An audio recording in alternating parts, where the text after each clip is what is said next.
Thank you for joining us. This is the May 2015 question and answer session webinar with Brad and Zach. I'm Brad Bearden. I'm in the implementation team, and I'm with Zach Allen, who's our support manager.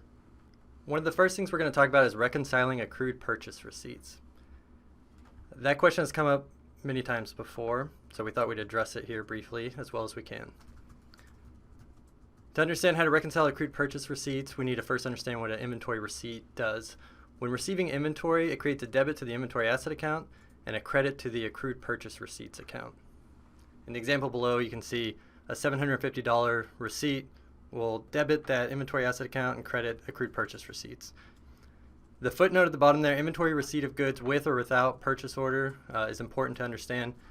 Even if you are receiving inventory and there's no purchase order involved, this transaction will occur. When you enter in the vendor bill into Activate, it'll debit accrued purchase receipts and credit accounts payable. So the first step in order to reconcile accrued purchase receipts is to prepare to reconcile. I would recommend you delete any unposted receipt sessions that are not needed. The reason is because when you print the inventory receipt session, it'll include posted and unposted. It's a good idea to get any of the unposted, unneeded receipts out of the way. If you have a receipt saved that you're going to post later, you can certainly keep that. Also, I'd recommend resolving any sync errors and run a full sync so that way we're sure that everything has synced over to QuickBooks. Next, you'll take all the inventory receipts that you've printed. You can go to Reports, Inventory Management, Transactions, Inventory Receipts to print out a list of all inventory receipts. You'll take the vendor bills that have been sent to you and you'll match them up. One bill may contain multiple receipts, so for instance, you may receive a bill for $100, but there could be two inventory receipt sessions, each for $50 that correspond to that. So a good idea to manage all this is as you're receiving an inventory and receiving bills is to keep those set aside in a folder until you can reconcile them. And then once you've reconciled them, you can file them away. Anything that can't be canceled out will reflect the total balance of accrued purchase receipts. As we saw in the earlier slide, whenever we receive inventory, it's going to make a credit into the accrued purchase receipts account, and then the vendor bill will debit that account. So anything that's showing in the accrued purchase receipts account represents inventory that's been received, but we haven't gotten a bill for it yet. So we'll keep matching up everything until everything's matched up, and whatever's left should reflect that total amount. Now, if you're starting to reconcile accrued purchase receipts, you've never done it before, that's going to be a pretty overwhelming task to go back and try and match all those up. So what you might do instead is determine what that balance should be by looking at your POs, what you've received and you haven't gotten a bill for, and create a journal entry to get to a good starting point. When looking in QuickBooks, when trying to reconcile this, you'll see that the purchase invoice lines from Activate sync over to QuickBooks as a single line entry, and receipts will sync over as a journal entry. So we'll take a look at that. So here's a screenshot of the accrued purchase receipts register in QuickBooks. As you can see in the green box, there's three lines. They all have the same purchase invoice number or vendor bill number. So this was one bill with three lines for three different products. Now above it, you can see journal numbers ending in 6, 7, and 8. We'll take a look at that on the next screen. So if we wanted to investigate those further to see what makes up those journals, we can go to Reports, Inventory Management, Transactions, and there's two in that folder you can look at. There's the Inventory Detail Journal and the Inventory Detail Journal by account. If there's a particular journal you want to look at, I'd recommend using the Inventory Detail Journal. If you want to look at a particular GL account, you can look at Inventory Detail Journal by account. That's this report here that we're looking at, and that's going to require that you set a date range. So in this case, I set it for the week of 5/17 to 5/23. So on the left side, the left green box, it shows the entry number, which is the journal number that we saw before ending in 6, 7, and 8. And then the right green box represents the inventory receipt session. So as I mentioned, the journal ending in 6 contains only one session, but one inventory journal in QuickBooks may contain the receipts of multiple sessions. When you sync, it'll combine what it can and sync that over to QuickBooks. So you might need to look in here to figure out, what receipts make up that journal. Once you get this receipt session number, you can actually reprint those inventory receipts if you need to. Some other considerations when trying to reconcile accrued purchase receipts is to reconcile with an as now approach rather than a date range. What I mean by that is rather than trying to reconcile last month, it's better to reconcile it as of what you have right now. And the reason is because receipts and bills may span periods. So you may receive in March $100 worth of inventory, and then in April or May you may get the bill for that. And so if I'm reconciling at the end of March, it's not going to be as clear and accurate to me as if I look at what the balance should be right now. And it's easier to reconcile daily or weekly. So once you get the balance set to what you know is correct, it's easier to maintain it by doing it as frequently as possible. Daily may be too much, weekly may be good. Depends on the number of receipts and bills you're receiving. So that's entirely up to you. Certainly you could do it monthly if you only have a few POs a month. That may be a very manageable task. Okay, one thing we're going to look at to help with the reconciling is how to modify the selection parameter on the inventory receipts report so that you can find receipts that are not linked to a PO.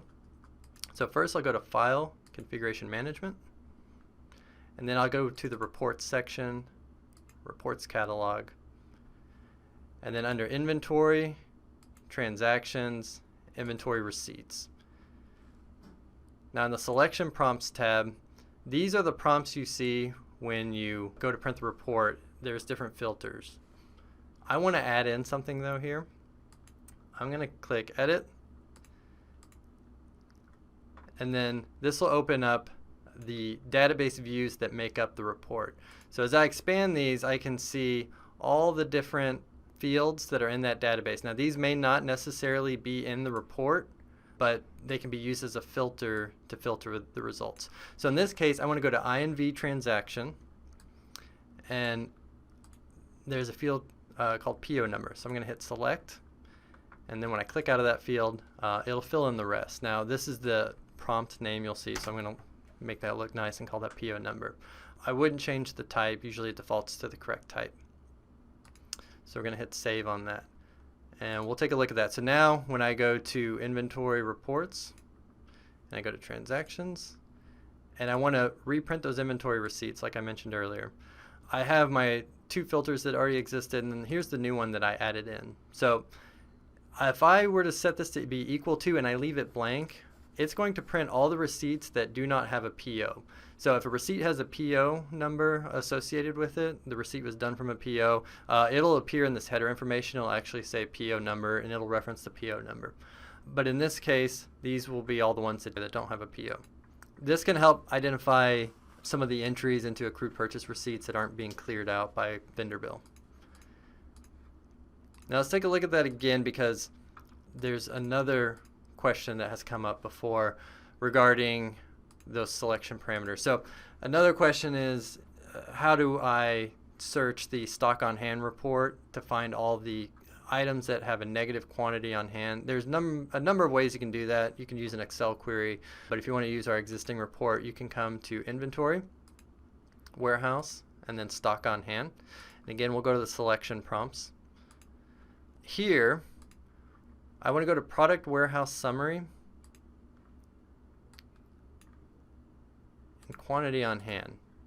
And again, I'll just let everything set itself. And we can make that look good by adding some spaces. So you can add these selection parameters to your reports. It doesn't add any fields to the reports. It just adds the option of how you want to filter the results that would be included in the reports. You might have a hard time knowing which view to choose, which database view and which field. Certainly you can ask our support team if you have any questions with that. We'll try our best to help out. So I'm going to go back to, let's go to it through this way. I'll go to Reports, Inventory Management. This time I'll do Warehouse. I'm going to do Stock on Hand. Okay, so now as you can see, I have my quantity on hand, and I can use some options. So in this case, I'm going to do less than 0 because I want to find everything that's negative. In this case, we have our one item here that met that criteria. So those parameters are a great way to take the existing reports and filter down the results. And thanks, Brad. And one of the other reports that we can look at under purchasing, the completed purchase order analysis report. If we select this, this will show us discrepancies we have between the purchasing amount and the received amount. And so if I select to maximize this, here I've invoiced a purchase order, but I have not received against it. So this is a discrepancy that I need to look at. Now this is a dropship PO, so I'm not really too worried about that since we're not going to receive against a dropship PO. But this is a report that we recommend taking a look at that may show you any discrepancies where you have invoiced for a different amount that you may have received at, or vice versa. Now Activate really tries to work to make sure that what you receive is actually what you have invoiced. Okay. However, where users can get into a bit of a problem is if they receive against a PO, but instead they do not invoice that purchase order in Activate. They may invoice that purchase order in QuickBooks, or they may not create the purchase invoice at all. And so then this is definitely a way in which you would have a discrepancy in accrued purchase receipts. Okay, we're going to move on to business alerts, and we're going to talk a minute about setting up reminders and notes here, okay? And one of the places I always like to start in is business activities. And I'll also open up business alerts as well, and we can see a lot of these different reminders that we have assigned right now to Floyd Harris, which is the user that we're logged in as.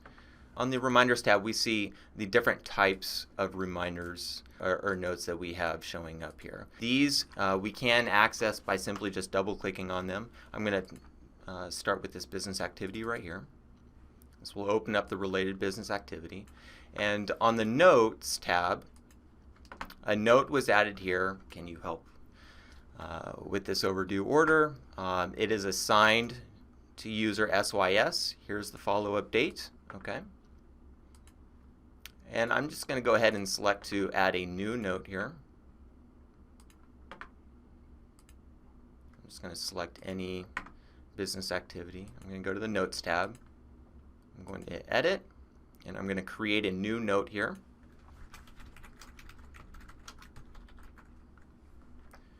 And I'm going to select to follow up June 1st.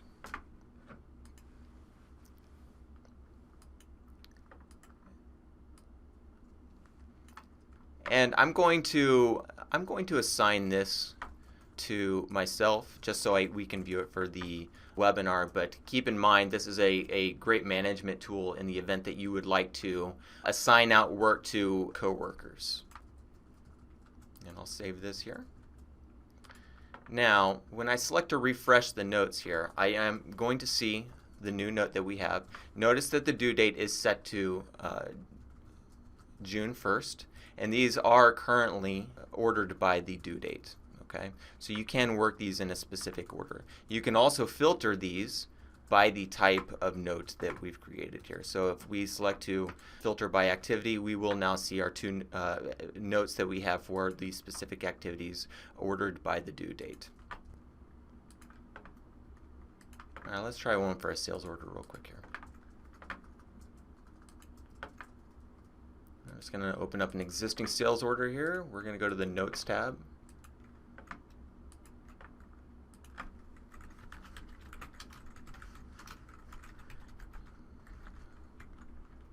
And we'll add a note as of today.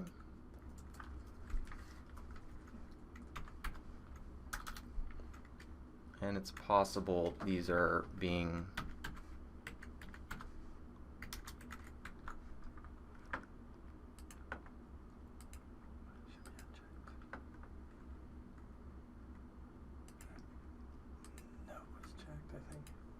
Oh, we did check it. You're right.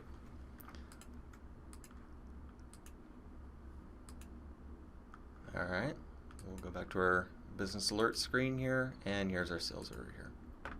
Okay, so one of the keys here is to make sure that these are unchecked, meaning this has not been completed. Now, if we do want to complete these, we can open up one of the related notes here. I'll open up a note for the customer.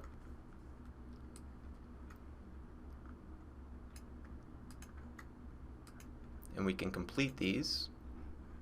So when I come back here to our business alerts, that node is now removed. We've completed that.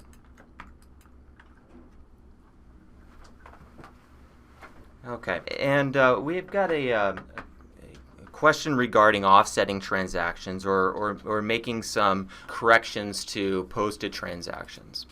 One of the things that we typically recommend for making changes to posted transactions, I typically like to use receipts as an example, is if you've received products say at the wrong cost, which is very common, one of the things we typically recommend is undoing what you have posted. So if you've received product at quantity at 10 at $1, but you really needed to receive those at $1.25, typically what we recommend doing is posting a negative receipt on the same day against that purchase order, and then selecting to unreceived by setting the quantity to be -10.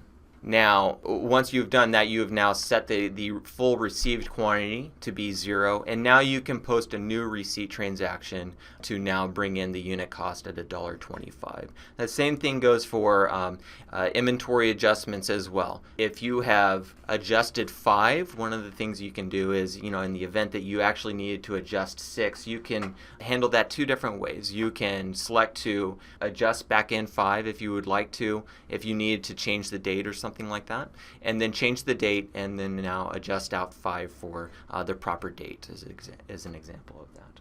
Okay, so I'm going to go over workflow statuses. We had a question come up recently about workflow statuses, when they get updated and how they can be used. So Activate comes with predefined workflow statuses.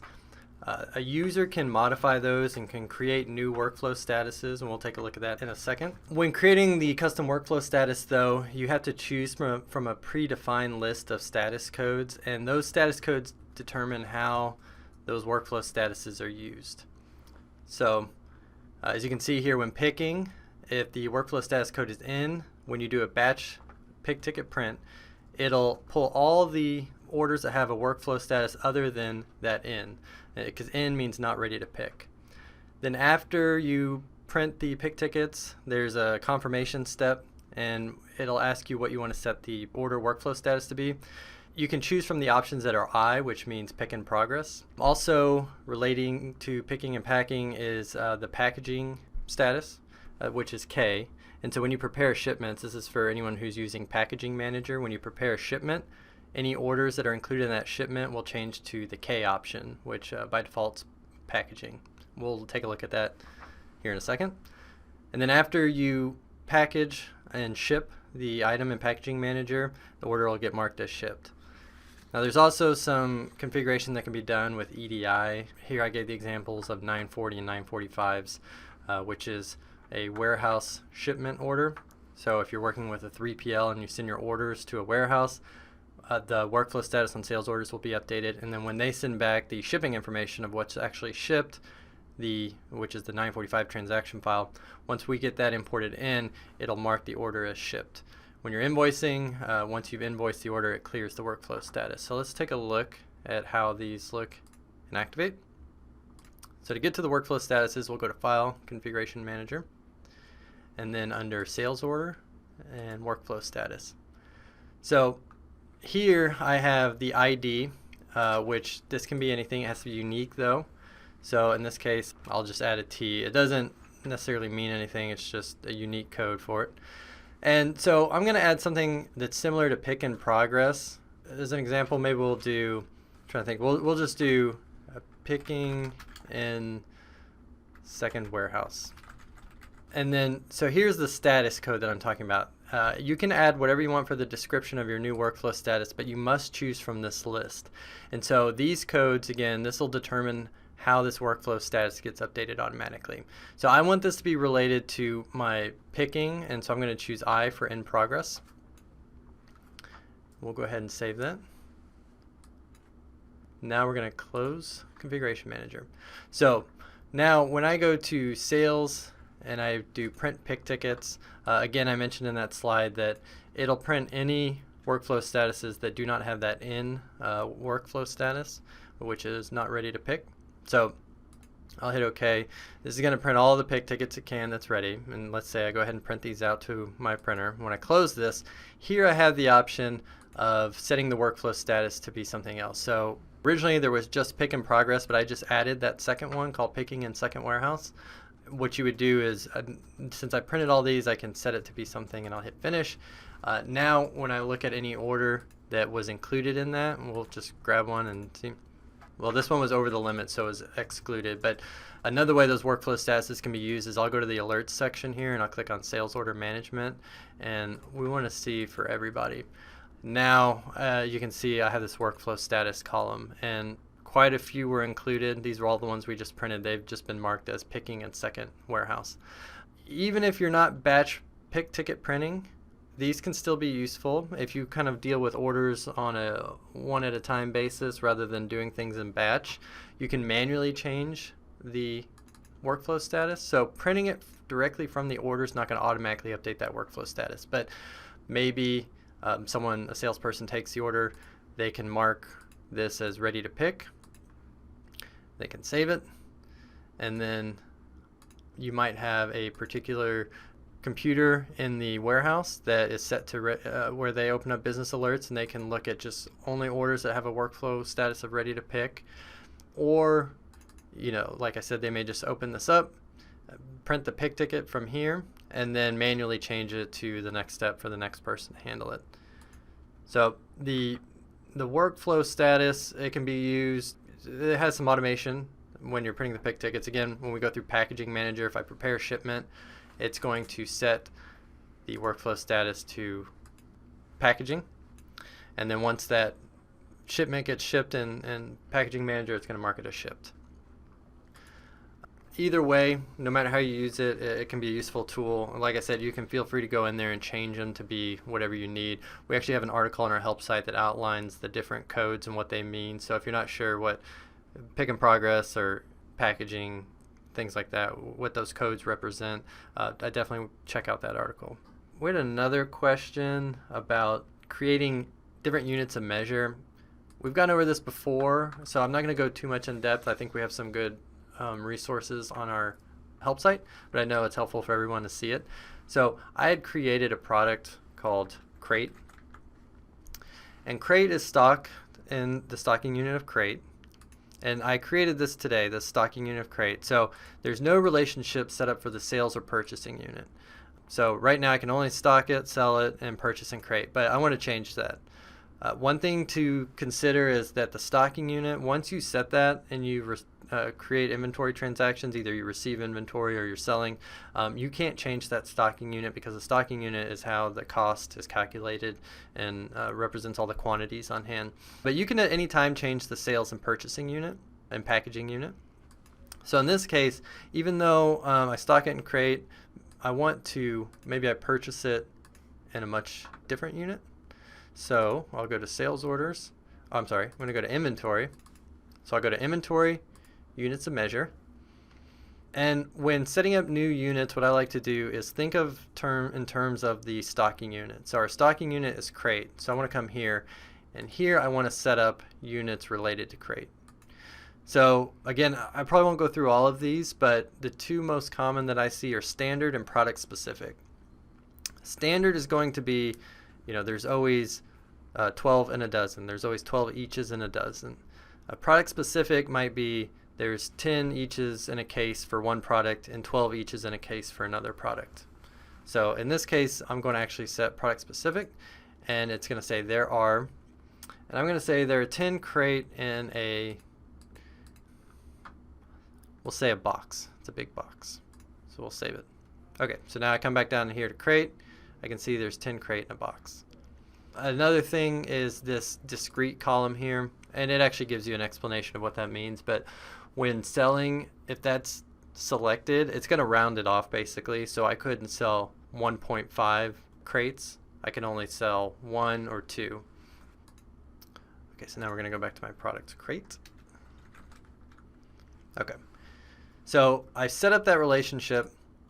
So as you can see now, I have the option to choose box for all of the options here. So like I said, maybe I'm going to purchase.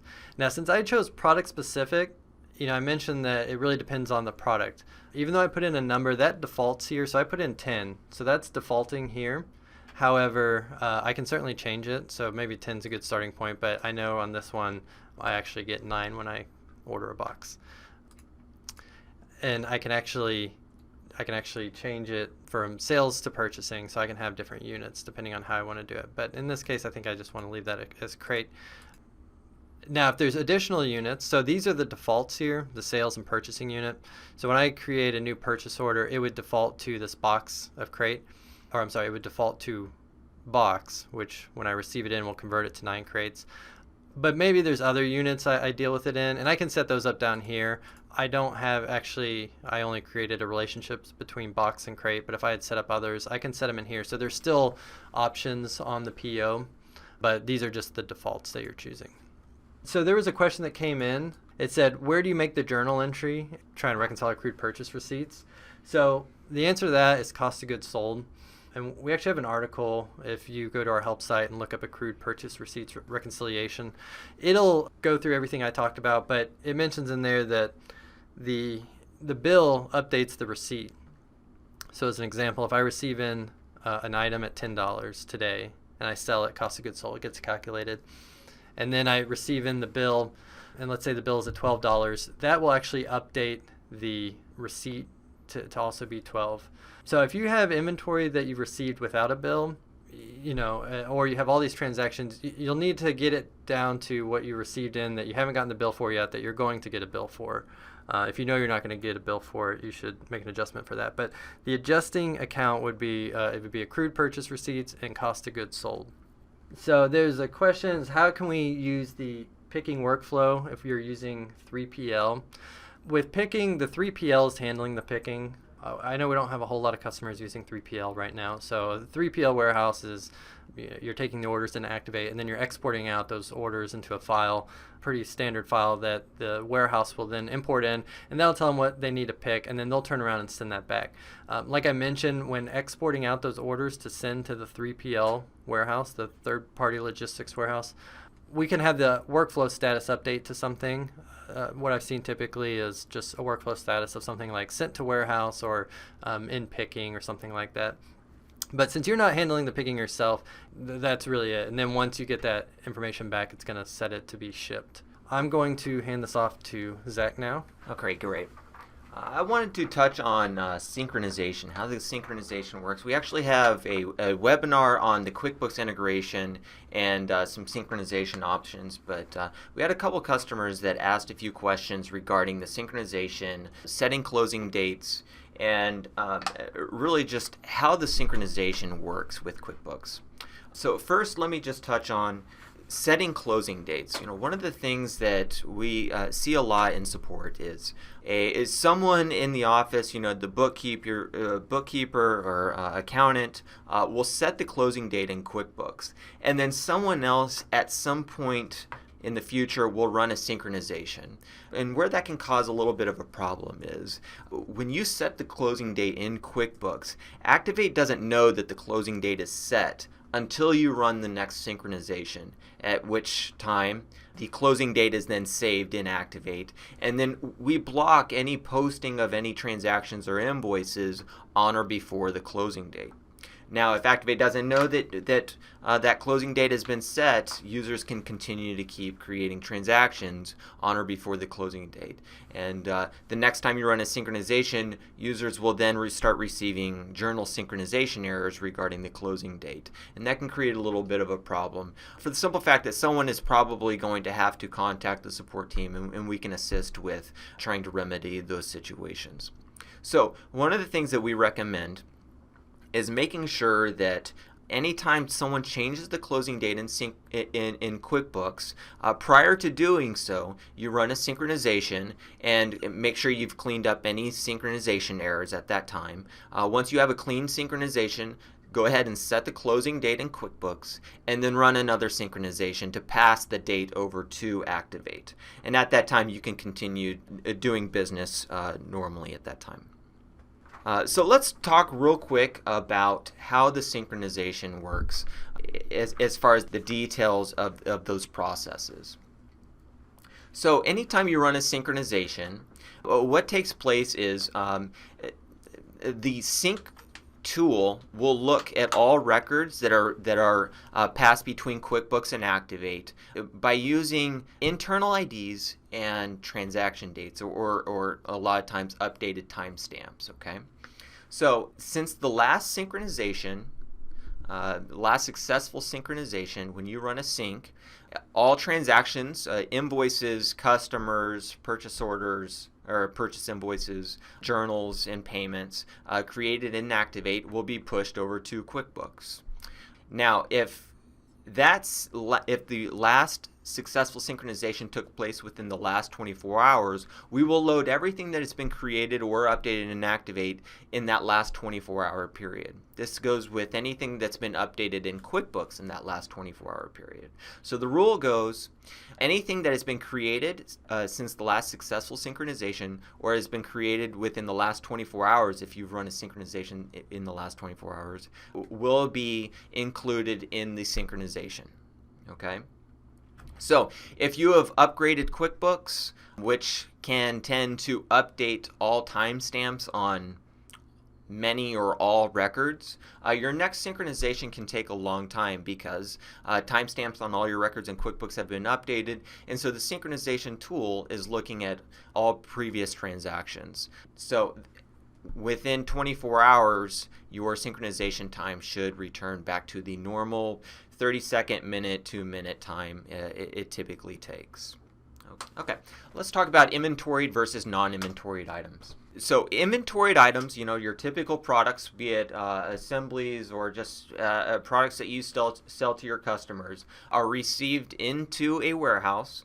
You track those quantities and you track those costs in Activate.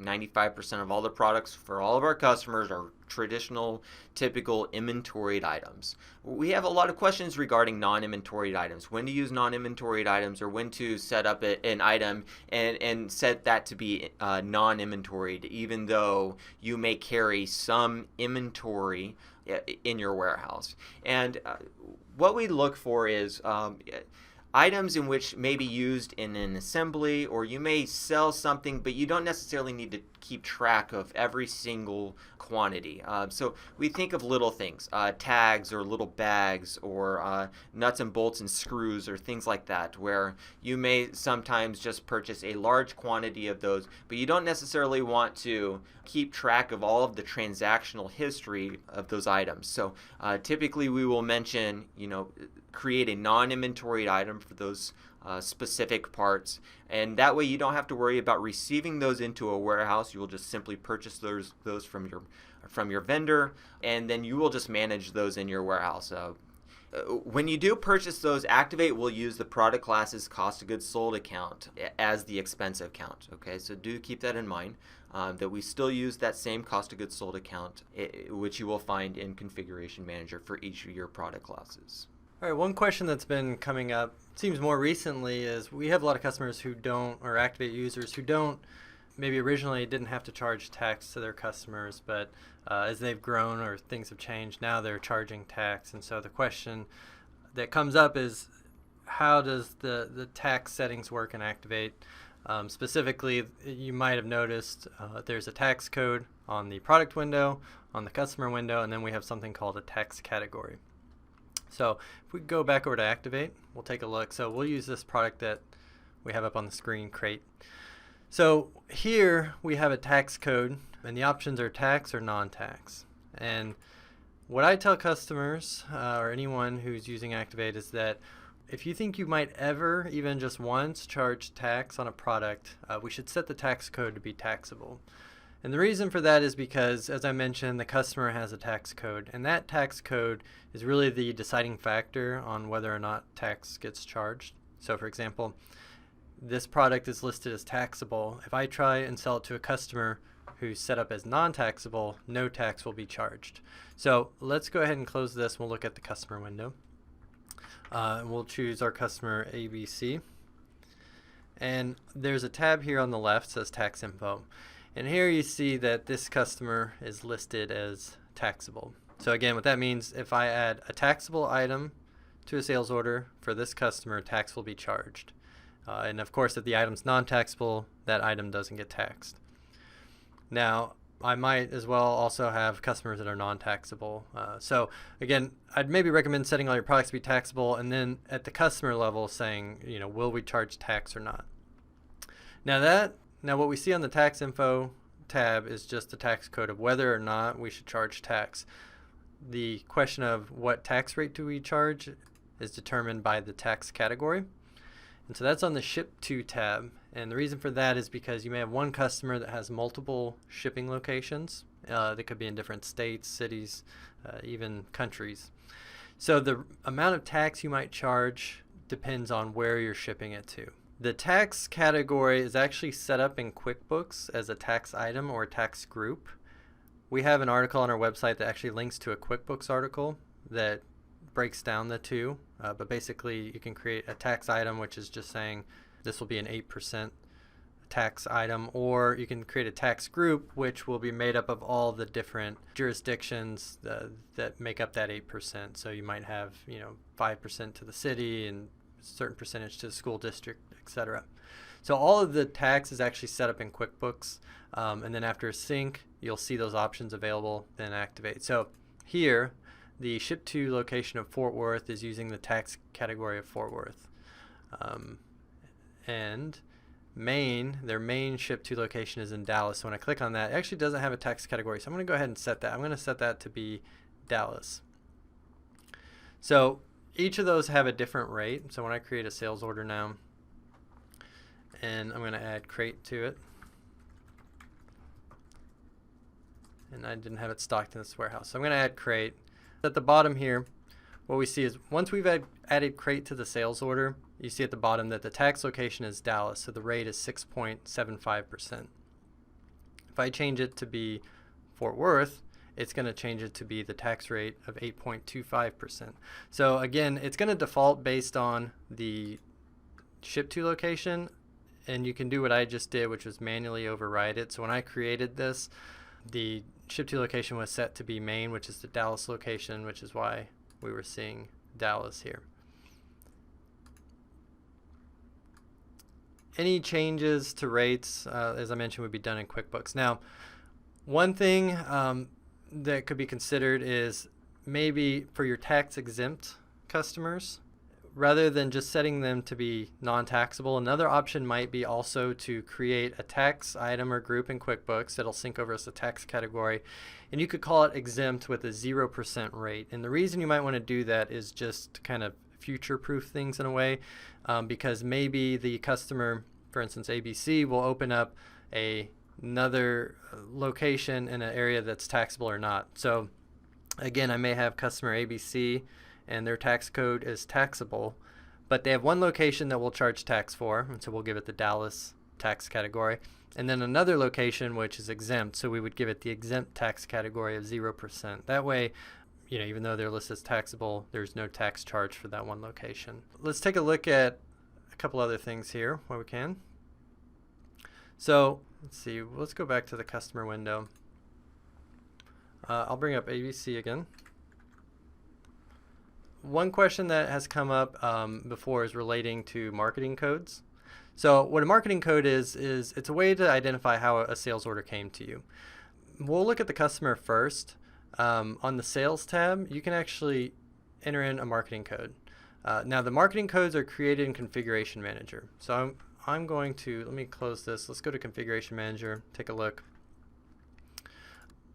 One thing I like to point out is whether you're in your live company or testing your demo company, it's still a good idea to every now and then take a look at the demo company that comes with Activate, just because there's lots of examples already set up. So you may not currently be using marketing codes. If that's the case, when you look at your live or your model company that was created during your implementation, these will be blank here. There's nothing here. But the demo company that I'm in right now that everyone has access to comes with some examples pre-filled in. So it's it's good to look at to just get ideas of how something should be used. So in this case, a marketing code, like I mentioned, is really how the order came to you or what marketing you did to bring that order in. So here I have Friend Magazine, newspaper, etc. So if I create a new sales order, so I'm going to choose a different customer. I'm going to put DEF on here. I can choose a marketing code here. So maybe they call in, I ask them how they heard about us. I can put it to magazine. A second ago, you may have seen that under the customer ABC, I gave them a default. So we'll go back to that. On the sales tab, I gave them a default marketing code of friend. So that would mean for any new orders I create, that marketing code is going to get filled in as friend. So what does that do for you once you have it filled in? Reporting. Reporting is always a big question. So if I go to the reports and I go to order processing, I can do, oh, actually, let's see. I believe it's under customer sales reports. Marketing analysis by customer is one.